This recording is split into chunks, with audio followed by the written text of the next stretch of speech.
आपकी बॉडी की इम्यूनिटी सबसे अच्छी तब होती है जब आपकी बॉडी की वोल्टेज, जैसे इलेक्ट्रिकल डिवाइस की वोल्टेज होती है, आपकी बॉडी की वोल्टेज जब जीरो हो जाती है तब आपकी इम्यूनिटी स्ट्रांगेस्ट काम करती है। जो यहाँ पे इलेक्ट्रीशियन है, इलेक्ट्रिकल इंजीनियर, वो इस बात को समझेंगे। वोल्ट मीटर से आप कभी भी या इस वक्त आपकी बॉडी की वोल्टेज क्या चेक कर सकते हैं। इंसान की बॉडी की वोल्टेज कभी भी जीरो नहीं होती, बाकी सारे जानवरों की बॉडी की वोल्टेज हमेशा जीरो रहती है। तो इंसान ज़्यादा बीमार पड़ता है। अगर कोई भी बीमारी ना पड़े या बीमारी है तो ठीक हो जाए, तो सबसे आसान और सबसे अच्छा तरीका है अपने वोल्टेज को जीरो कर लो। ये मैं आसान भाषा में समझा देता हूं आपको। आपके बॉडी में जब भी कोई पेन होता है, दर्द होता है, इन्फ्लेमेशन होता है, घाव होता है, कोई ट्यूमर होता है, कोई स्टोन होता है, कोई भी विकृति होती है, तो आपके बॉडी में इलेक्ट्रॉन डेफिशिएंट हो जाता है। इलेक्ट्रॉन जितना कम होगा उतनी बीमारी बढ़ती जाएगी। पूरे दुनिया में फल सब्जी ये सब इलेक्ट्रॉन नहीं देते आपको, वो सिर्फ मिट्टी देती है, धरती देती है। जब आप नंगे पैर धरती पे पैर रखते हैं, धरती पे पैर रखते हैं, घास पे पैर रखते हैं, या किसी पेड़ को टच करते हैं, जैसे ये पेड़ को टच किया मैंने, लेकिन अगर ये गमले में है तो नहीं फर्क पड़ेगा, अगर ये जमीन में गड़ा हुआ है तो जमीन के माध्यम से इलेक्ट्रॉन मेरे बॉडी में आने लगेगा पहले 10 सेकंड के अंदर। और अगर कोई वोल्ट मीटर है, वोल्ट मीटर जो आता है, वोल्ट मीटर से वो देख भी सकते हैं, चेक कर सकते हैं, और 10 सेकंड के बाद मेरा या आपका वोल्टेज जीरो हो जाता है। वोल्ट मीटर में चेक किया जा सकता है। और अगर ऐसा ही आप करते रहें, जो डिप्रेशन के पेशेंट हैं, अगर 40 मिनट तक वो नंगे पैर खड़े रहें, उनका डिप्रेशन, उनका गुस्सा, उनकी जो अनसर्टेनिटी वो कम होने लगती है। यानी कि जो डिप्रेशन के पेशेंट हैं, दवाइयाँ छोड़ना चाहते हैं, तो पैर ज़मीन पे मिट्टी में रख दें कुछ देर तक। कभी आपको गुस्सा आ रहा हो बहुत ज़्यादा तो जूते उतार के ज़मीन पे पैर रख दें, मिट्टी पे, कंक्रीट पे नहीं, आपका गुस्सा ठंडा होने लगेगा।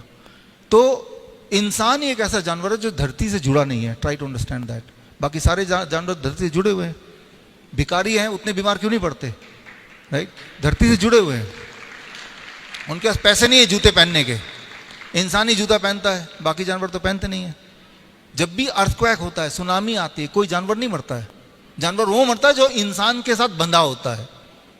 बाकी एनिमल अर्थक्वेक से थोड़े समय पहले भाग जाते हैं, वहां से कीड़े मकोड़े ही भाग जाते हैं, क्योंकि सुनामी, अर्थक्वेक ये सब आने से पहले धरती से जो इलेक्ट्रॉन आता है वो रिदमिक नहीं होता, तो वो एहसास में अजीबोगरीब लगता है। तो उसे बचने के लिए एनिमल्स खिसकने लगते हैं, अपना लोकेशन चेंज कर देते हैं।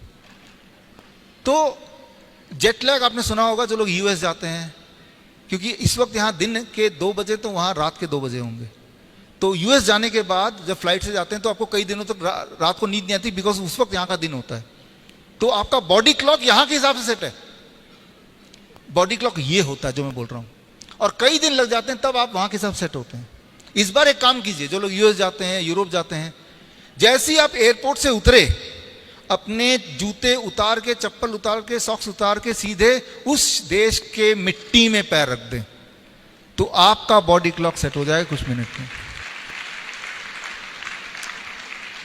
जिस तरह से आप मोबाइल, जैसे मेरा मोबाइल अभी फ्लाइट मोड पे है, आप फ्लाई करके यूएस पहुंच गए, अब मोबाइल चेक करते हैं तो टाइम किस जोन के हिसाब से होता है, इंडिया के हिसाब से। लेकिन जैसे ही आप मोबाइल को वहां के लोकल नेटवर्क से जोड़ देते हैं तो टाइम उसी वक्त वहां आ जाता है।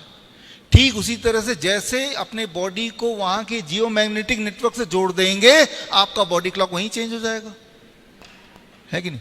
तो ये इंपॉर्टेंस है धरती से जुड़ने का।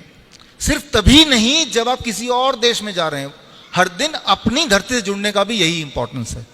हर दिन जुड़ना है, कम से कम 20 मिनट तो जुड़ना ही है। इसे हम बोलते हैं जीरो वोल्टेज, राइट?